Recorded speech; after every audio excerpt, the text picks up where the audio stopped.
ఇర్మియా 17వ అధ్యాయము. వారి కుమారులు తాము కట్టిన బలిపీఠములను, ప్రతి పచ్చని చెట్టు క్రిందనున్న దేవతా స్తంభములను జ్ఞాపకము చేసుకొనుచుండగా, యూదా పాపము ఇనుపగంటముతో వ్రాయబడి ఉన్నది, అది వజ్రపు మొనతో లిఖింపబడి ఉన్నది, అది వారి హృదయముల నడి పలకల మీదను చెక్కబడి ఉన్నది, మీ బలిపీఠముల కొమ్ముల మీదను చెక్కబడి ఉన్నది. పొలములోనున్న నా పర్వతమా, నీ ప్రాంతములన్నిటిలో నీవు చేయు నీ పాపమును బట్టి నీ ఆస్తిని, నీ నిధులన్నిటినీ, నీ బలిపీఠములను దోపుడు సొమ్ముగా నేను అప్పగించుచున్నాను.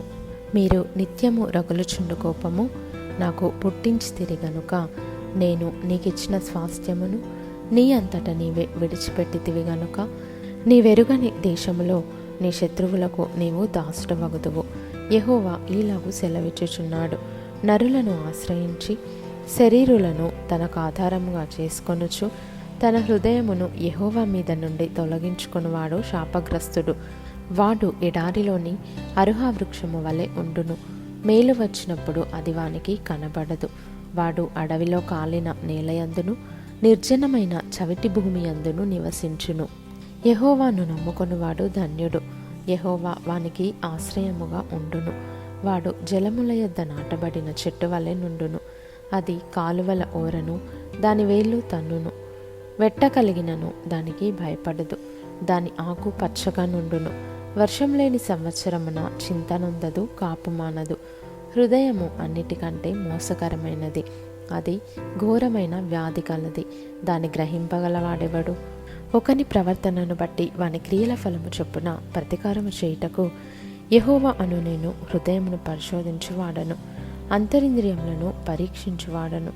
న్యాయ విరోధముగా ఆస్తి సంపాదించుకొనువాడు తాను పెట్టని గుడ్లను పొదుగు కౌజు పిట్టవలె నున్నాడు. సగము ప్రాయములో వాడు దానిని విడవవలసి వచ్చును, అట్టివాడు కడపట వాటిని విడుచుచు అవివేకిగా కనబడును. ఉన్నత స్థలమున నుండు మహిమగల సింహాసనము, మొదటి నుండి మా పరిశుద్ధాలయ స్థానము, ఇశ్రాయేలునకు ఆశ్రయమా, యెహోవా నిన్ను విసర్జించి వారందరూ సిగ్గునొందుదురు. నా ఎడల ద్రోహము చేయువారు యెహోవా అను జీవజలముల ఊటను విసర్జించి ఉన్నారు గనుక వారు ఇసుక మీద పేరు వ్రాయబడిన వారుగా ఉందురు. యెహోవా నీవు నన్ను స్వస్థపరచుము, నేను స్వస్థత నొందుదును.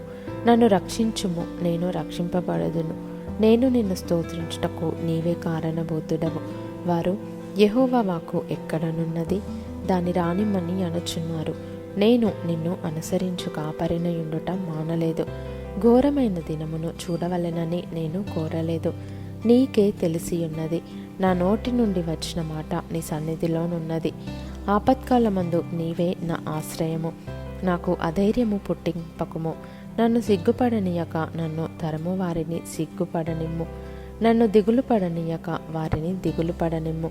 వారి మీదికి ఆపద్దినము రప్పించుము, రెట్టింపు నాశనముతో వారిని నశింపజేయుము. యెహోవా నాకీలాగు సెలవిచ్చియున్నాడు, నీవు వెళ్ళి యూదారాజులు వచ్చుచు పోవుచు నుండు జనుల గుమ్మమునను యెరూషలేము గుమ్మములన్నిటను నిలిచి జనులలో దీన్ని ప్రకటన చేయుము.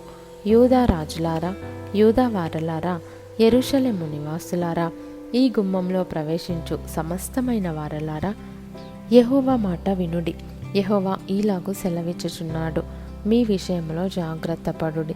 విశ్రాంతి దినమున ఏ బరువును మోయకుడి, యెరూషలేము గుమ్మములలో గుండా ఏ బరువును తీసుకొని రాకుడి. విశ్రాంతి దినమున మీ ఇళ్లలో నుండి ఏ బరువును మోసుకొని పోకుడి, ఏ పనియు చేయకుడి. నేను మీ పితరులకు ఆజ్ఞాపించినట్లు విశ్రాంతి దినమును ప్రతిష్ఠిత దినముగా ఎంచుకొనుడి. అయితే వారు వినకపోయిరి, చెవిని పెట్టకపోయిరి, వినకుండాను బోధనందకుండాను మొండికి తిరిగిరి.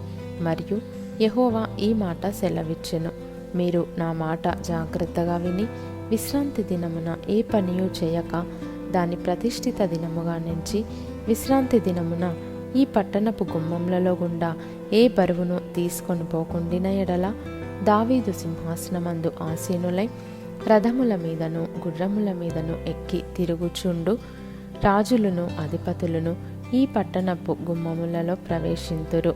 వారును వారి అధిపతులను యూదావారును యెరూషలేము నివాసులను ఈ పట్టణపు గుమ్మములలో ప్రవేశింతురు, మరియు ఈ పట్టణము నిత్యము నిలుచును. మరియు జనులు దహన బలులను నైవేద్యములను ధూపద్రవ్యములను తీసుకొని యూదా పట్టణములలో నుండి, యెరూషలేము ప్రాంతములలో నుండి, బెన్యామీను దేశంలో నుండి, మైదానపు దేశంలో నుండి, మన్యములో నుండి, దక్షిణ దేశంలో నుండి వచ్చెదరు. యెహోవా మందిరమునకు స్తుతియాగ ద్రవ్యములను తీసుకొని వచ్చెదరు.